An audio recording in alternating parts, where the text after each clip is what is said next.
কাছে যাইয়া যাইয়া এমন ভাবে কালেমার তালকিন গোনা দিলাম, এখন নানার দম যাই না এমন ভাবে শুধু তাকায়া রয়েছে।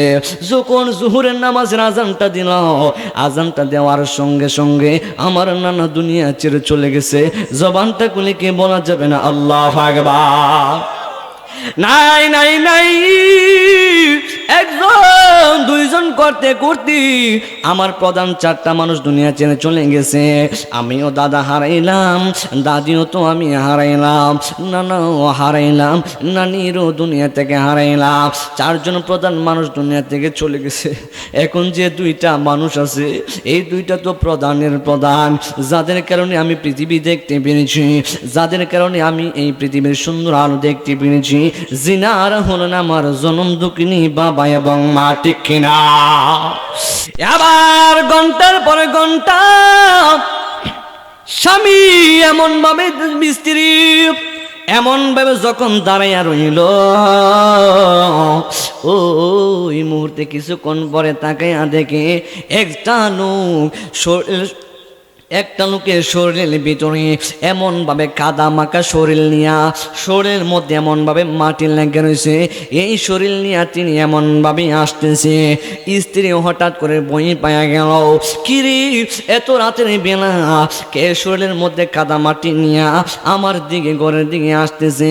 হঠাৎ করে লোকটা এমন ভাবে একটা গাছের মধ্যে এমন ভাবে দৌড়ছে, গাছের ডালের মধ্যে দইরা লেং সাইরা সাইরা এমন ভাবে আসতেছে। হঠাৎ করে এবার স্ত্রী তাকাইয়া দেখতেছে, এ তো আর অন্য কেউ না, এ দিয়ে আমার স্বামী।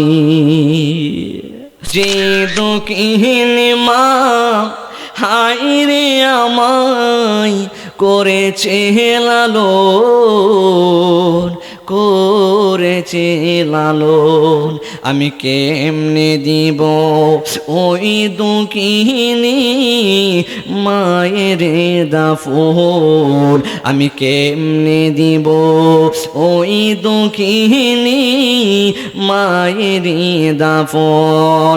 যেই দুঃখিনী মা,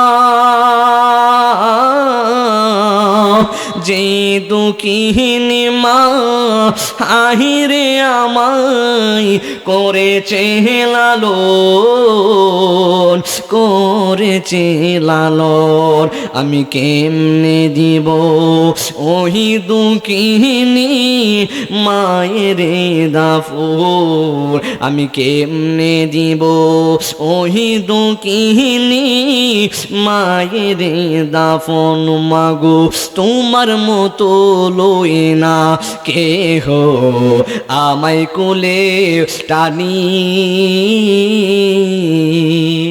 আদর করে মুছে নাকে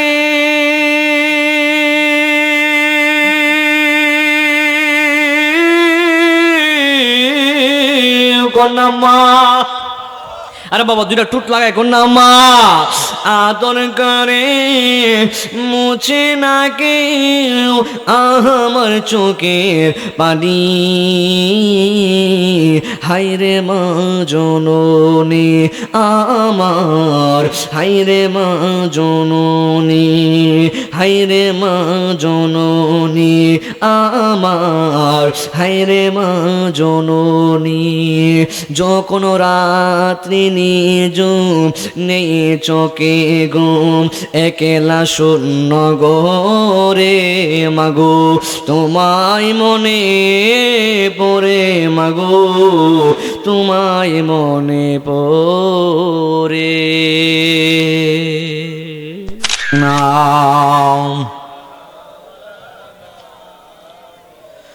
অতর পিছে পিছে ঘুরছে সময়, পিছে পিছে ঘুরছে সময়, কোন দিন জানি তোর হবে সমন জারি।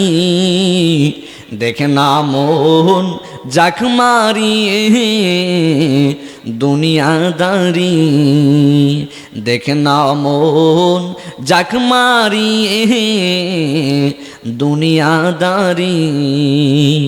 ভাই বেরাদার আপন জনা আর সঙ্গে তো আর কেউ যাবে না, ঠিক না ভাই বেরাদার আপনজনা, আর সঙ্গে তোমার কেউ যাবে না। ও তুমি আইসো একা যাইবা একা, আইসে নেকা যাইবে নেকা, সঙ্গে তো আর কেউ যাবে না। মৌলা রে ডাকি আমরা তোমারে, ও মাবুদ মৌলা রে ডাকি আমরা তোমারে। আজকের জিকির কবুল করো গো, আজকের মাহফিল কবুল করো গো, আমরা গৌসে পাকের খাতিরে মারহাবা আল্লাহ। ও মাবুদ মৌলা রে ডাকি আমরা তোমারে, মারহাবা আল্লাহ আল্লাহ। আজকের মাহফিল কবুল করো গো, আজকের জিকির কবুল করো গো, আমরা মায়ার নবীর খাতিরে। ও মাবুদ মৌলা রে ডাকি আমরা তোমারে, মারহাবা ইসমে জাত আল্লাহ আল্লাহ। মাশাআল্লাহ আল্লাহ আল্লাহ আল্লাহ। আজকের জিকির কবুল করো গো, আজকের মাহফিল কবুল করো গো, আমরা নূর নবীর খাতিরে। ও মাবুদ মৌলা রে ডাকি আমরা তোমারে, মারহাবা আল্লাহ আল্লাহ।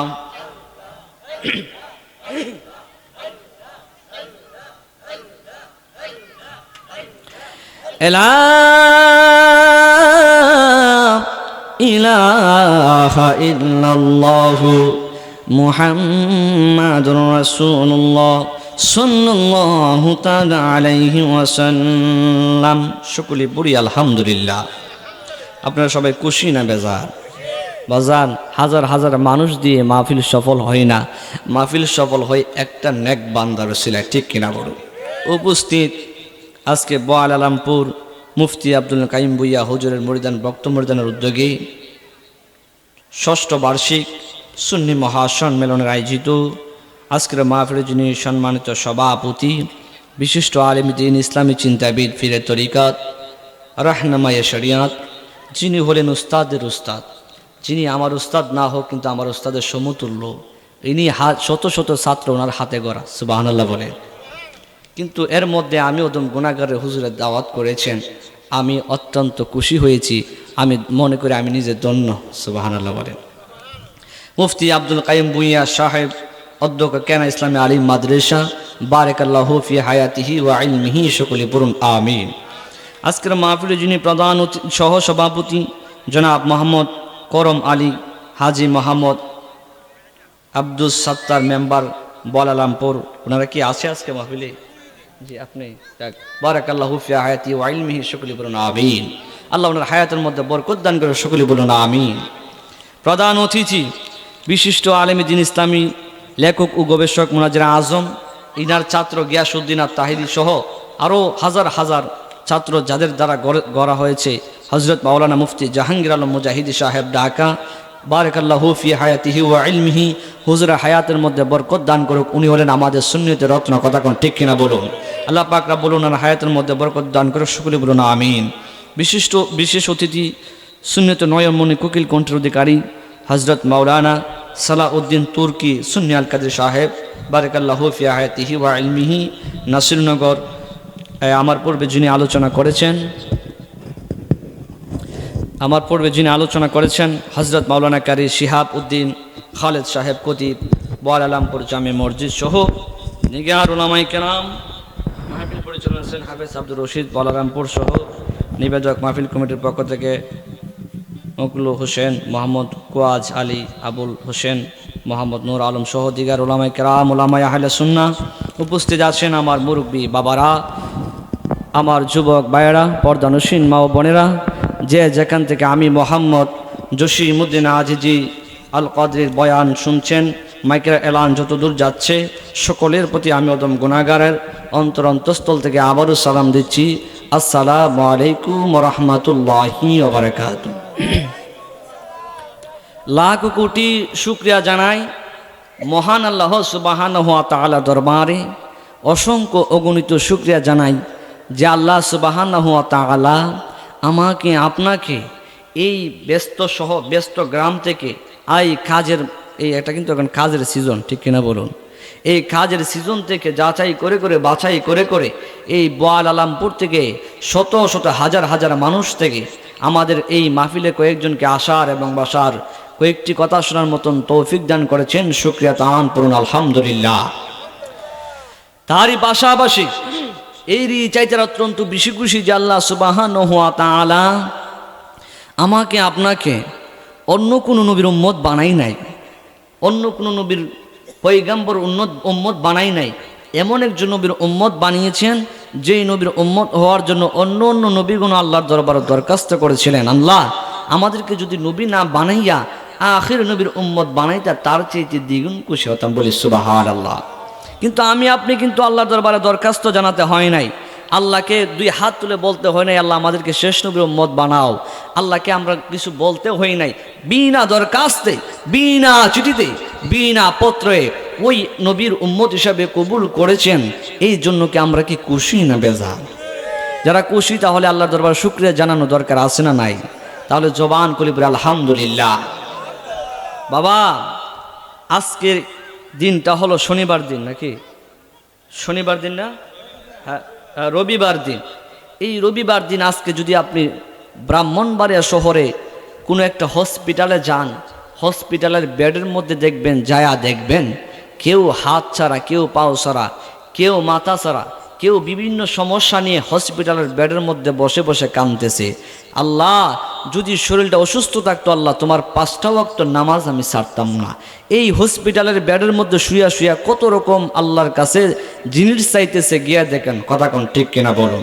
কিন্তু আল্লাহ রাব্বুল আলামিন আমাকে আপনাকে এই ব্রাহ্মণবাড়িয়া কোনো হসপিটালে রাখে নাই, ঢাকার কোনো হসপিটালে রাখে নাই, দুনিয়ার কোনো বদ কাজে রাখে নাই, অসৎ কাজে রাখে নাই, এমন একটা জায়গার ভিতরে রেখেছেন, সেটা হলো দুনিয়ার একটি জান্নাতের বাগান। এই বাগানে আসতে পেরে খুশি না বেজার? তাহলে দুইটা হাত তুলে দেখায় দেন, নারে তাকবীর, নারে রিসালাত, আহলে সুন্নাত ওয়াল জামাত, হাত নামাজ। যাই হোক, খুশি হলাম বোয়াল আলামপুরের মানুষ আসলে একজন আশিক রাসূল, সুবহানাল্লাহ বলে। গভীর মনোযোগ দিবেন, খুব অল্প। পিতা মাতাকে যেই ব্যক্তি কষ্ট দিবে, সে যেন এই কষ্ট দিলে যেন আল্লাহকে কষ্ট দেওয়া হয়। আর যেই ব্যক্তি আমার আল্লাহকে কষ্ট দিবে, সে যেন ডাইরেক্ট জাহান্নামটাকে কিনে নিল। কথা বলুন ঠিক কিনা? এই জন্য আমার বোয়াল আলমপুরের বাবা, এই পৃথিবীতে আমি আপনি এসেছি একমাত্র আমি আল্লাহ রাব্বুল আলামিনের ইবাদত করার জন্য। এই পৃথিবীতে আমাকে আপনাকে আল্লাহ পাঠিয়েছেন আল্লাহ রাব্বুল আলামিনের ইবাদত বন্দেগী করার জন্য, ডেন্ডার বাজি করার জন্য, মাস্তানি করার জন্য, স্যুট প্যান্ট পয়রা রাস্তাঘাটে ঘোরার জন্য, মানুষের হক মায়েরা খাওয়ার জন্য আমার আল্লাহ আমাকে আপনাকে দুনিয়াতে পাঠাই নাই।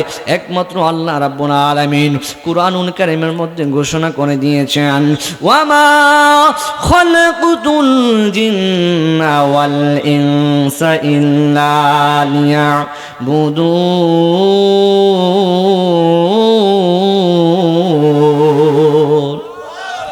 আল্লাহ রাব্বুল আলামিন বলেন, জিন জিন এবং মানুষকে সৃষ্টি করেছি একমাত্র আমি আল্লাহ রাব্বুল আলামিনের ইবাদত বন্দেগী করার জন্য। বন্দরে আমার, ও আমার আলালামপুরের বাবারা, ও আমার মুরব্বী বাবারা, এই পৃথিবীতে আমার 4টা প্রধান মানুষ ছিল। 1 জন 2 জন 3 জন করতে করতে আমার 4টা প্রধান মানুষ চলে গেল। নাই নাই নাই, আমার দাদা দুনিয়াতে ছিল, দাদার চেহারাটাও আমি দেখতে পারি নাই। দাদা দুনিয়া থেকে চলে গেছে কিন্তু বলতে পারি নাই কোন সময় মারা গেল। দাদার চেহারা কেমন তাও জানতে পারি নাই, কিন্তু বংশ তো একটা বানায় গেছে। কিন্তু দাদির চেহারাটা ওই সময় ছোট দেখছি, কিন্তু কেমন কেমন চোখের ভিতরে বাসে। নাই নাই করতে করতে আমার দাদি দুনিয়া থেকে চলে গেছে। এর মধ্যে 2 জন প্রধান মানুষ চলে গেল। 3 নম্বরের ভিতরে আমার নানি দুনিয়া থেকে চলে গেল। যে নানির জন্য নানা বাড়িতে গেলে নানির দেখলে ভালো লাগতো, কিন্তু 4 জন প্রধান মানুষের ভিতরে আমার নানি দুনিয়া ছেড়ে চলে গেছে। নাই নাই নাই, আমার দাদা নাই, নাই নাই নাই, আমার দাদি নাই, নাই নাই নাই, আমার নানি নাই। একদিন হঠাৎ কইরা আমার নানা দুনিয়া ছেড়ে চলে গেছে, নিজের হাতে দমটা গেছে। নানা এমন ভাবে শুয়ে রয়েছে, নানার কাছে গেলাম, কথা বলতে পারে না, কানের কাছে পিস পিসায়া একটাই জিনিস পড়েছি, নানা গো আপনি কি মুখটা দিয়া পড়েন না লা ইলাহা ইল্লাল্লাহু মুহাম্মাদুর রাসূলুল্লাহ। কানের কাছে যাইয়া যাইয়া এমন ভাবে কালেমার তালকিন গোনা দিলাম। এখন নানার দম যাই না এমন ভাবে শুধু তাকায়া রয়েছে। যখন জোহরের নামাজের আজানটা দিল, আজানটা দেওয়ার সঙ্গে সঙ্গে আমার নানা দুনিয়া ছেড়ে চলে গেছে। জবানটা খুলে কি বলা যাবে না আল্লাহু আকবার? নাই নাই নাই, 1 জন 2 জন করতে করতে আমার প্রধান 4টা মানুষ দুনিয়া ছেড়ে চলে গেছে। আমিও দাদা হারাইলাম, দাদিও তো আমি হারাইলাম, নানাও হারাইলাম, নানিরও দুনিয়া থেকে হারাইলাম। 4 জন প্রধান মানুষ দুনিয়া থেকে চলে গেছে। এখন যে 2টা মানুষ আছে, এই 2টা তো প্রধানের প্রধান, যাদের কারণে আমি পৃথিবী দেখতে পেরেছি, যাদের কারণে আমি এই পৃথিবীর সুন্দর আলো দেখতে পেরেছি। জিনার হলেন আমার জনম দুঃখিনী বাবা এবং মা, ঠিক কিনা? হায় রে বলারামপুরের বন্ধু, এই মাহফিলে আপনারা যারা বসেছেন, না জানি কার আম্মা নাই, না জানি কে বাবা হারাইয়া, মা এবং বাবা 2 জন লোক হারাইয়া এতিমের বেশি আজকের এই মাহফিলে বসে গেছে। বাবারে বাবা, যদি কষ্ট না হয়, মা কার নাই একটু হাত তুলনা দেখান দেখি। আহা তাকায়া দেখেন রে, এ মন্দ রদি ববে কেউ হবে না আমার মা গো। এমন দরদি ববে কেউ হবে না আমার মা গো। একটু পরে কমনে, এখন বাবা কার কানে একটু হাত তুলেন দেখি।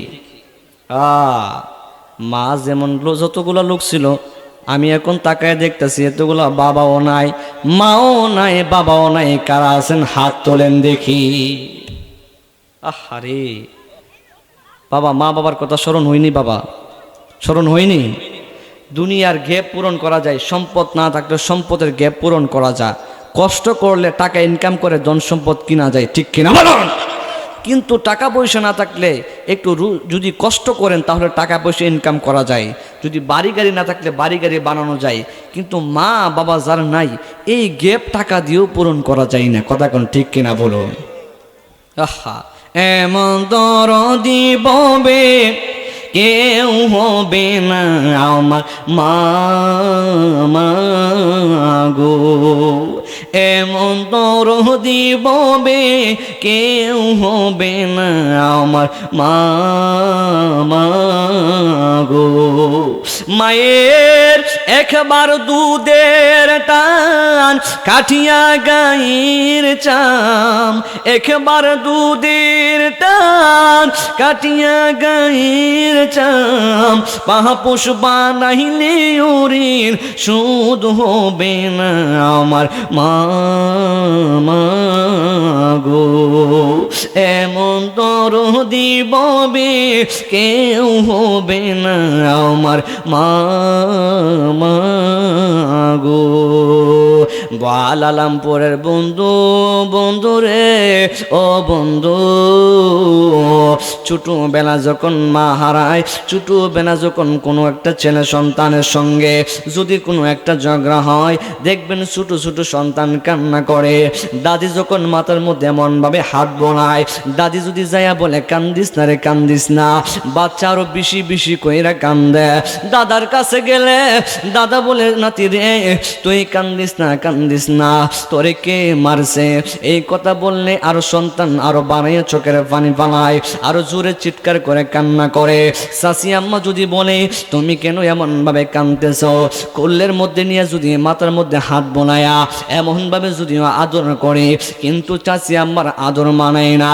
হায় রে বাবা, চাচা যদি কোলে নিয়া চাচার মাথার মধ্যে হাত বোনায়া, চাচা যদি বলে তুমি আর কান্দো না, তোমারে আমি চকলেট দিমু, তোমারে মজা কিনা দিমু, কিন্তু এরপরও তার কান্না বন্ধ হয় না। একমাত্র একজন মানুষের কোলে যখন এই মানুষটা যখন বাবুটারে টান দিয়া কোলের মধ্যে নিয়ে যখন বুকটার মধ্যে এমনভাবে জড়াইয়া ধরে, সঙ্গে সঙ্গে চিল্লি বন্ধ হয়ে যায়। এ আর অন্য কেউ না, এ হলো আমার আপনার জনম দক্ষিণী মা, ঠিক কিনা? কত জিনিস নিজের চোখ দিয়ে দেখেছি, কত বাচ্চা কান্নাকাটি করে, কিন্তু মানুষে হাত বোনাইলে কান্না আরো বাড়ে। কিন্তু মা যদি এমন ভাবে কোলে নিয়া বুকের মধ্যে এমন ভাবে জড়াইয়া ধরে, কিন্তু বাবুর চোখের পানি বন্ধ হয়ে যায়, কান্নাও এমন ভাবে বন্ধ হয়ে যায়। ও বাবা, আজকে আমার সামনে বোয়ালালামপুরের বাসিরা এখানে বসে আছেন। এই বোয়ালালামপুর আমি কোনোদিন আসি নাই, আজকে প্রথমে আমি বোয়ালালামপুর এসেছি, কিন্তু আজকে আমি আশিকের রাসূলদের দেখা আমি বড় অত্যন্ত খুশি হয়ে গেলাম। সন্ধ্যায় সন্ধ্যায় এতগুলা মানুষ বসেছেন, একমাত্র আমি দেখলাম সবাই মার বাবার ভক্ত, কথা কোন ঠিক কিনা? আইরে কতদিন হয়ে গেছে মার চেহারা দেখেন না, কতদিন হয়ে গেছে বাবার চেহারা দেখেন না। কোন দিন জানে বাবারে নিজের হাত দিয়ে কবরের ভিতরে রাইখা আসছিলেন, ওই কবরের ভিতরে মা সুখে আছে কিনা, মা দুঃখে আছে কিনা, আজ পর্যন্ত কিন্তু কবরটা নিলেন না। ভাই যদি দেশের বাহিরে যায়, বাবা যদি দেশের বাহিরে থাকে, মা যদি দেশের বাহিরে থাকে, টেলিফোনের মাধ্যমে খবর নেওয়া যায়, মাগো তুমি কি সুস্থ আছো নাকি অসুস্থ আছো? এ বন্ধু, বন্ধু রে, বন্ধু রে ও বন্ধু, মা বাবার কবর না পাওয়া গেলে চিঠির মাধ্যমেও কবর নেওয়া যায় ওই দূর প্রবাসে। বাবা সুখে আছে কিনা দুঃখে আছে, কিন্তু কতদিন হয়ে গেল মার নিজের হাত দিয়া শত শত মানুষদেরকে নিয়া ঈদগার মাটির ভিতরে জানাজা কইরা মার 3.5 হাত মাটির নিচে শোয়া দিয়ে আসছেন, কিন্তু আজ পর্যন্ত তো কোনো কবর পাইলেন না। মা কি কবরে সুখে আছে কিনা, মা কি কবরের ভিতরে দুঃখে আছে কিনা? আইরে বাবা, যেই মা নিজে না খাইয়া সন্তানরে এমন ভাবে খাওয়াইছে, কথার কথা মনে হয়ে গেল, কথার কথা মনে হয়ে গেল। ও বন্ধুরি, বন্ধুরে ও বন্ধু, স্বামী এবং স্ত্রী দুইজন শীতের দিন এমন ভাবে যখন ঘুমায়া রয়েছে, ঘুমের ভিতরে তাদের ছোট্ট একটা বাচ্চা ছিল, ছোট্ট একটা সন্তান তাদের পরিবারে এসেছে। এই ছোট্ট সন্তানটারে নিয়ে স্বামী এবং স্ত্রী তারা নতুন বিবাহ হয়। 1 বছর যাওয়ার মাথায় তাদের ঘরে ছোট্ট একটা ছেলে সন্তান হয়। সন্তানটা একদম ছোট বাবু, রাতের বেলা কান্না কইরা ওঠে। ওই মুহূর্তে ছোট্ট একটা সংসারের ভিতরে এমন ভাবে যখন তারা রাতের বেলা ঘুমায়, 1 দিন 2 দিন 3 দিন যায়, হঠাৎ করে বাবুটা খালি কান্নাকাটি করে, কান্নাকাটি আর কান্নাকাটি করে। বাবু যখন এমন ভাবে কান্নাকাটি করে, এবার বাবা হঠাৎ কইরা রাগান্বিত হয়ে এই স্ত্রীকে একটা ধমক মারছে, তোর সন্তান রলে তুই বাহিরে চলে যা, তোর জন্য আমার ঘুমের ডিস্টার্ব হয়, তোর এই বাবুর জন্য আমার ঘুম ডিস্টার্ব হয়। এই জন্য আমি বলেছিলাম এই পৃথিবীতে নিঃস্বার্থ যিনি ভালোবাসেন তিনি হলেন আমার মা, ঠিক কিনা? আহা, সন্তান যদি বেশি কান্দে বাবা কিন্তু সন্তানের প্রতি অসন্তুষ্ট হয়। ঠিক কিনা বলুন? বাবা বিরক্ত বোধ করে যখন সারাদিন কাজ করে আইসা যখন একটু ঘুমায়, ঘরের সন্তান বা কেউ যদি কোনো ডিস্টার্ব করে, এই পুরুষ মানুষ কিন্তু রাইগা যায়। ঠিক কিনা বলুন? আমিও তো একজন পুরুষ, আপনিও পুরুষ।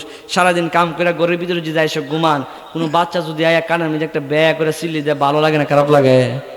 অবশ্যই খারাপ লাগে। তখন একটু ঘুমের সময় ডিস্টার্ব করে, বিরক্ত ফিল হয়, তখন কেউ আছে দমকেও মারে ঘুম থেকে, কথা কম ঠিক কিনা? কিন্তু মা জননী সন্তান যতই কান্নাকাটি করুক, মার ভিতরে যে একটা দিন বিরক্ত আয় না বাবা, আয়ে এই মার ভিতরে একটা দিন বিরক্ত আয় না। হা, এবার স্বামী স্ত্রী দুইজন এমন ভাবে ঘুমাইয়া রইল, গভীর রজনীতে সন্তান হাউমাউ করে কান্না শুরু করে দিল। এবার কাঁদতে কাঁদতে কিছুক্ষণ কান্নার পরে স্বামী রাগান্বিত হয়ে গেল। এবার স্বামী ডাক দিয়ে কই, স্ত্রী তুমি তোমার সন্তানের লয়া বাহির চলে যাও, সারাদিন কাজ কইরা আইলাম ঘরের ভিতরে, এখন রাতে নেবে না, তুমি ঘুমাইবার জন্য দিতা নাও। এবার এইভাবে যখন একটা দমকে মারছে, বাচ্চাটার এমনভাবে মা সুন্দর থেকে বিছানা থেকে তুলছে, এমনভাবে বিছানা থেকে তুইলা সন্তানটার এমন ফাতার কোলে নইয়া মা চলে গেল ঘরের দরজার বারান্দার ভিতরে। চতুর্দিক দিয়ে কুয়াশা, শীতের দিন রাতের বেলা, বাহিরে কিন্তু অনেক ঠান্ডা থাকে, ঘরের ভিতরেও ঠান্ডা লাগে, লেপ দিয়েও ঠান্ডা মানে না, কম্বল দিয়েও ঠান্ডা মানে না। এবার মা জননী সন্তান ডাহারে লইয়া এমন ভাবে ঘরের বাহিরে চলে গেল। বারিন্দার ভিতরে স্বামী স্ত্রীটা বাচ্চাটারে এমন ভাবে কোলে লইয়া এই কনে শীতের ভিতরে কনে সন্তানটার লইয়া বারিন্দার এই পাশে আসে, আবার এমন ভাবে গুনগুনাইয়া কানের মধ্যে সুডু সুডু কবিতা ফইরা ফইরা, আবার সন্তানটার লইয়া ওই সাইডে যা, আবার বারিন্দার ওই মাথায় যা, আবার বারিন্দার ওই মাথায় আসে, এমন ভাবে বাচ্চাটার এমন ভাবে জাকি জাকি দেয়, জাকি জাকি দিয়া এমন ভাবে যখন সন্তানটা ঘন্টা চলে গেল, সন্তানের কান্না এমন ভাবে বন্ধ হয় না। এবার স্বামী ঘুম থেকে 1 ঘন্টা ঘুমাইছে, ঘুমাইয়া দেখতেছে স্ত্রীর পাশে নাই, তাকায়া দেখতেছে জানেলা দিয়ে তাকায়া দেখে স্ত্রী এখনো বাবুটারে লইয়া এমন ভাবে করলো লইয়া লইয়া ঘুরতেছে। স্ত্রী স্বামী ডাক দেখো, স্ত্রী 1 ঘন্টা আমি ঘুমাইলাম, এর ভিতরে কি তুমি ঘরের ভিতরে আসে নাই? ডাক দিয়া কই, স্বামী গো, ও আমার স্বামী, আমার বাবু যদি না ঘুমায়, এই বাবু তো চিল্লি মাইরা উঠে, বাবু যদি না ঘুমায়, এই বাবুর নিয়ে যদি ঘরের ভিতরে আসি আপনার ঘুমের ডিস্টার্ব হইব দেখা, এই জন্য আমি কোনো ঘরের ভিতরে যাই না। এবার স্বামী এমন ভাবে তাকাইয়া তাকাইয়া এমন ভাবে জানালা দিয়া দিয়া দেখতেছে, আবার স্বামী এমন ভাবে ঘুমায়া পড়ছে। কিন্তু মা জননী সন্তানটার এমন ভাবে নিয়া এমন ভাবে বারান্দায় লইয়া লইয়া কুললে লইয়া লইয়া জাকি দেয়, আর বারান্দার ওই মাথা থেকে ওই মাথায় যায়। হঠাৎ কইরা স্বামী এমন ভাবে হঠাৎ করে সন্তানটা ঘুমাইছে, ঘুমানোর সঙ্গে সঙ্গে এবার মহিলাটা এমন ভাবে বাচ্চাটারে নিয়া এমন ভাবে ঘরের ভিতরে এসেছে, ঘরের ভিতরে এসে বাবুটারে এমন ভাবে সুন্দর করে শোয়াইছে, শোয়া তাকাইয়া দেখে ঘরের ভিতরে স্বামী নাই। জবানটা গুলি কি বলা যাবে না? আল্লাহু আকবার। স্ত্রী কই, কি ব্যাপার? ঘন্টার পর ঘন্টা লাগাইয়া স্বামীটারে আমি বাবুটারে আমি ঘুম পাতাইলাম, কিন্তু এখন আমি আইসা দেখি আমার স্বামী জননী ঘরের ভিতরে নাই, স্বামী আমার কোথায় চলে গেল। এবার বাবুটারে এমন ভাবে ঘুম পাড়াইয়া এবার বারান্দায় দাঁড়াইয়া দাঁড়াইয়া ওই স্ত্রী এমন ভাবে স্বামীটার জন্য মাথাটারে এমন ভাবে বারান্দার ফালার সঙ্গে লাগাইয়া এমন ভাবে দাঁড়াইয়া দাঁড়াইয়া স্বামীর জন্য অপেক্ষা করে, স্বামী স্বামী কোথায় চলে গেল, স্বামী কোথায় চলে গেল, স্বামী কোথায় চলে গেল। এতক্ষণ লাগে আমার বাবুর ঘুম পাতাইলাম, কিন্তু বাবু তো এখন ঘুমায়া গেছে। এখন আমার আবার স্বামী কোথায় গেল। এই দেখেন বাবা, একদিক দিয়ে কিন্তু স্বামী ঘুমাইছে 1 ঘন্টা 1.5 ঘন্টার মতো, এরপরে কিন্তু স্ত্রী ঘুমাই নাই। এখন বাবুটা এখন ঘুমাইছে, এখন মাও ঘুমাবে, স্বামীও ঘুমাবে, কিন্তু এখন বাচ্চাটা রাইকা রাখতে আইসা দেখে স্বামী এখন আবার ঘরের ভিতরে নাই। এখন আবার ঘন্টার পর ঘন্টা দাঁড়াইয়া রয়েছে, কিন্তু স্বামীও এখনো পর্যন্ত আসে না, স্ত্রীও আর বারান্দা ছাড়ে না। চিৎকার মেরে কি আল্লাহু আকবার বলা যাবে না? আবার ঘন্টার পর ঘন্টা স্বামী এমন ভাবে, স্ত্রী এমন ভাবে যখন দাঁড়াইয়া রইল, ওই মুহূর্তে কিছুক্ষণ পরে তাকাইয়া দেখে একটা লোকের শরীরের ভিতরে এমন ভাবে কাদা মাখা শরীর নিয়া, শরীরের মধ্যে এমন ভাবে মাটি লেগে রয়েছে। এই শরীর নিয়ে তিনি এমন ভাবে আসতেছে। স্ত্রী হঠাৎ করে বই পায়া গেল, কিরে এত রাতের বেলা কে শরীরের মধ্যে কাদা মাটি নিয়া আমার দিকে ঘরের দিকে আসতেছে। হঠাৎ করে লোকটা এমন ভাবে একটা গাছের মধ্যে এমন ভাবে ধরছে, গাছের ডালের মধ্যে দইরা লেং সাইরা সাইরা এমন ভাবে আসতেছে। হঠাৎ করে এবার স্ত্রী তাকাইয়া দেখতেছে, এ তো আর অন্য কেউ না, এ দিয়ে আমার স্বামী। এবার স্বামী ডাক দিয়ে, স্ত্রী ডাক দিয়ে কই, স্বামী ও স্বামী, আপনি কোথায় চলে গেছেন? আপনার জন্য আমি ঘন্টার পরে ঘন্টা এই বাচ্চাটার ঘুম পাতাইলাম, কিন্তু আমি ঘন্টার পরে ঘন্টা ঘুম পাতাইয়া এখন আমি তাকাইয়া দেখলাম ঘরের ভিতরে আপনি নাই। এখন আমি আবার আর ঘন্টার কানে দাঁড়াইলাম, কিন্তু আপনি কোথায় চলে গেলেন? ও স্বামী, স্বামী গো, স্বামী গো, ও স্বামী, আপনি কোথায় চলে গেলেন? আর শরীরের ভিতরে কেন এত মাটি দেখা যায়, আবার শরীরের মধ্যে ফেকও দেখা যায়, যেটাকে বইয়ের ভাষায় কাদা বলা হয়, আর আমরা গ্রাম ভাষায় বলি ফেক। ঠিক কিনা বলো? এবার স্ত্রী ডাক দিয়ে কই, স্বামী গো, আপনি এমন ভাবে কোথায় চলে গেছিলেন? আমি সন্তানটার ঘুম পাতাইলাম, তা পাতাইয়া দেখলাম আপনি ঘরের ভিতরে কেউ নাই। স্বামী ডাক দিয়ে কই, স্ত্রী ও স্ত্রী, আমার শরীরের মধ্যে যে মাটি দেখতেছো, এই মাটি দুনিয়ার এমন একটা জায়গার মাটি। আমার শরীরে যে কাদাগুলো দেখতেছো, এই কাদাগুলো দুনিয়ার এমন একটা জায়গার মাটি। এই মাটি কোনো সাধারণ কোনো মাটি নয়, এই মাটিগুলো হইল আমার মার কবরের মাটি। চিৎকার মেরে কি আল্লাহু আকবার বলা যাবে না? যে দুঃখিনী মা, বাবা খারাপ লাগতেছে, কষ্ট পাবেন না বাবা। যে দুঃখিনী মা হাইরে আমায় করেছে লালন, করেছে লালন, আমি কেমনে দিব ওই দুঃখিনী মায়ের দাফন, আমি কেমনে দিব ওই দুঃখিনী মায়ের দাফন। যেই দুঃখিনী মা,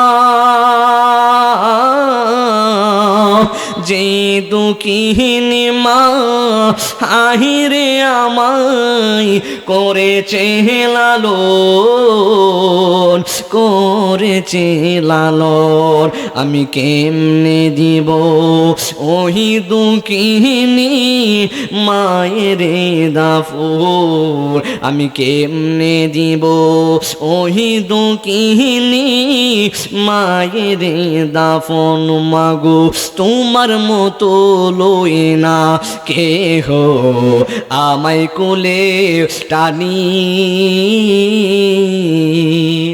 আদর করে মুছে না কে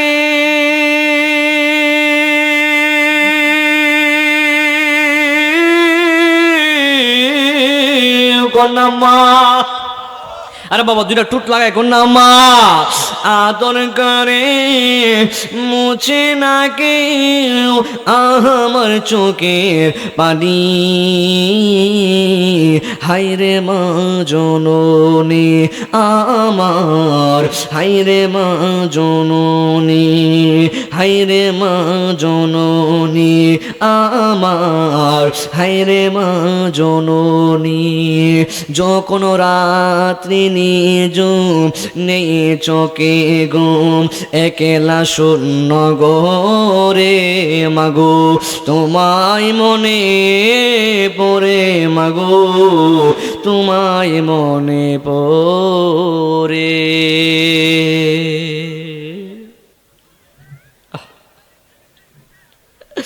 স্বামী ডাক দেখো স্ত্রী যেই মাটি গোলা তুমি আমার শরীরে দেখতেছো এই মাটিগুলা দুনিয়া আর অন্য কোনো জায়গার মাটি নয় এই মাটিগুলা হলো আমার মার কবরের মাটি ওই স্ত্রী আমি যখন ঘুমের ঘরে গো তুমি যখন বাচ্চা কান্নাকাটি করে তুমি যখন বাবুটার লয়া বাহিরে চলে গেছো আমি যখন ঘন্টা কানে ঘুমাইলাম এরপরে তাকায় দেখে তুমি বাবুরে লইয়া এমন ভাবে বারান্দায় শীতের মধ্যে তুমি ঘুরতেছো তোমার এই জিনিস দেখতে দেখতে আমার মরা মার কথা মনে হয়ে গেছে আমার মরা মার কথা মনে হয়ে গেল এবার আমি আর ঘরের ভিতরে বসে থাকতে পারি না আমার মাও জানি আমার এমন ভাবে কতদিন ঘরের ভিতর থেকে বাহির হয়ে গেছে আমার বাবা বিরক্ত হয়ে গেছে আমার মা জানে এমন ভাবে কতদিন আমার বাহিরে লয়া লয়া খুললে লয়া লয়া এমন ভাবে কাঁদছে বাবা গো বাবা বাবা গো বাবা বাবা তুমি কেমন আছো ছোট মাটির ঘরে তোমার কথারি দয়া মাঝে পড়ছে বারে বারে বাবার কথা মনে হনি বাবা বাবা এই যে দেখেন যে সমাজে আমরা বাস করি কোথার কি কসম সমাজটা বড় রোংরা হয়ে গেছে বাবার যদি সম্মান না থাকে সন্তানের কোনো সম্মান থাকে না কথা কোন ঠিক কিনা বলুন আহা বাবা যদি সম্মান থাকে বাবার সম্মানে ছেলে অনেক উপরে উঠতে পারে বাজান ঠিক কিনা বলুন এই জন্য আজকে সমাজটা এমন হয়ে গেছে বাবার সম্মান না থাকলে সন্তানদেরকে সমাজের মানুষ সম্মান দেয় না যখন দেখবেন আমার যে অভিজ্ঞতাটা কেউ কষ্ট নিয়ে না আবার মাইন্ডটি নিয়ে না বিভিন্ন জায়গায় দেখবেন পরানি হয় কেউ মারা গেলে পরানি করে 40 পরানির মতো করে দেখবেন গরিব মিসকিন টেবিলে বলে অনেকটা তুল্লা দেয় এই মুখাইছে এই বসেন এখানে বসেন এভাবে কই কি কই না কিন্তু বাবা এই জন্য মানুষ মানে আল্লাহর কাছে যেমন সব বান্দা এক আমরা মানুষ হয়েও মানুষ আমাদের কাছে সবাই এক মনে করতে হবে কথা কোন ঠিক খেলা বলো কারণ আমি আপনার খাই না যিনি আমাকে খাওয়াচ্ছেন যিনি আমাকে হায়াত দিয়েছেন যিনি আমাকে দুনিয়াতে পাঠিয়েছেন তিনি হলেন আমার রিজিকের মালিক কথা কোন ঠিক কিনা বলুন বাবা গো বাবা বাবা গো বাবা বাবা তুমি কেমন আছো ছোট মাটির ঘরে তোমার কথারি দহে মাঝে পড়ছে বারে বারে বাবা গো বাবা বাবা গো বাবা কত আদর কত স্নেহ তোমার কাছে পেতাম সবই কিছু হারিয়ে আজকে নিঃস্ব হয়ে গেলাম কত আদর কত স্নেহ তোমার কাছে পেতাম সবই কিছু হারিয়ে আজকে নিঃস্ব হয়ে গেলাম ভালোবাসি তোমায় বাবা বুকটা যে যাইছি রে ঠিক কেন বলো আরে ভালোবাসি তোমায় বাবা, বুকটা যে যাইছি রে, তোমার কথারি হৃদয় মাঝে পড়ছে বারে বারে। বাবা গো বাবা, বাবা গো বাবা। মার চাইতে বাবাও কিন্তু কম না। বাবা কষ্ট করে, বাবার কষ্ট কেউ দেখে না। বাবা নীরবে নীরবে কানলেও কেউ দেখে না। বাবা শত কষ্ট বুকে লইয়াও বাবা এমনভাবে হাঁটা চলাফেরা করে কেউ দেখে না। সন্তানের মুখে হাসি ফোটানোর জন্য কষ্ট সহ্য কইরা হইলেও সন্তানের সামনে বাবা হাসি মুখে সব সময় থাকে। কারণ হইল সন্তানের সামনে যদি বাবা যদি মুখটা বেজার কইরা থাকে, সন্তান এই জন্য কষ্ট পাইব। এই জন্য বাবা সন্তানের সামনে মুখ কোনোদিন বেজার রাখে না। শত কষ্ট বুকের মধ্যে নিয়ে হইলেও সন্তানের মুখের মধ্যে হাসি ফোটায়। কথা কোন ঠিক না? বলালামপুরের বাবু ও আব্বুরি, এবার মহিলা ডাক দিয়ে কই স্বামী গো, এই মাটি তো তোমার আপনার আম্মার কোমরের মাটি। কই তুমি যখন বাবুটার এমন ভাবে ঘুম পাড়াইছো, আমি তাকে দেখতেছি ঘন্টার পরে ঘন্টা তুমি এই বাবুটার নিয়ে এমন ভাবে বাহিরে দাঁড়াইয়া দাঁড়াইয়া তুমি বাবুর ঘুম পাড়াইতেছো। এমন ভাবে জানি আমার মা কতদিন আমারে এমন ভাবে কুললে লইয়া লইয়া আমারও তো এমন ভাবে কুললে লইয়া লইয়া ঘুরছে। এই শীতের মধ্যে মা নিজে না ঘুমাইয়া আমারও জানে কত ঘুম পাড়াইছে। কথা বলুন ঠিক কিনা? এই জন্যই কবরের ভিতরে মা বাবা যারা শুয়ে গেছে রে, শুক্রবার 7 দিনে একবার হইল যদি প্রতিদিন না পারেন, প্রতিদিন ফজরের পরে যদিও না পারেন, মার কবরের কাছে যাইতে অন্তত পক্ষে 3 দিনে একবার মার কবরটা নিবেন। হাই রে বাবা, ঘর থেকে যখন বাহির হয়ে যাইতেন মার মনটা আনচান আনচান করতো। যদি বলতেন আম্মা গো আমি তো আজকে এক জায়গার ভিতরে যাব, এক জায়গার ভিতরে যাওয়ার কথা শুনলে মা দেখবেন টেনশনে ঘুম হয় না, রাত হয়ে যায়, মার টেনশনের ঘুম হয় না। এমনভাবে মা অপেক্ষায় থাকে সন্তান জায়গা মতো পৌঁছাইছে কিনা, সন্তান ঠিক মতো খাওয়া দাওয়া করছে কিনা। এই জন্য মা যদি আপনার এমনভাবে টেক কেয়ার করতে পারে, আপনি যদি অন্তত পক্ষে 3 দিনে যদি মার কবরে একদিন না যাইতে পারেন, বাবার কবরে যদি একদিন না যাইতে পারেন, অন্তত পক্ষে 7 দিন জুম্মার দিন হলেও জুম্মার নামাজ পড়ে একদিন হলো মার কবরের পাশে যাওয়ার দরকার আছে না না? আর জবান কোনে বলুন না আছে না না? হুজুর আসতেছে? হ্যাঁ আচ্ছা আচ্ছা, তাহলে তো আমার সময় মনে শেষ হয়ে গেছে। ও আচ্ছা, এসে পড়ছে। হ্যাঁ আজকে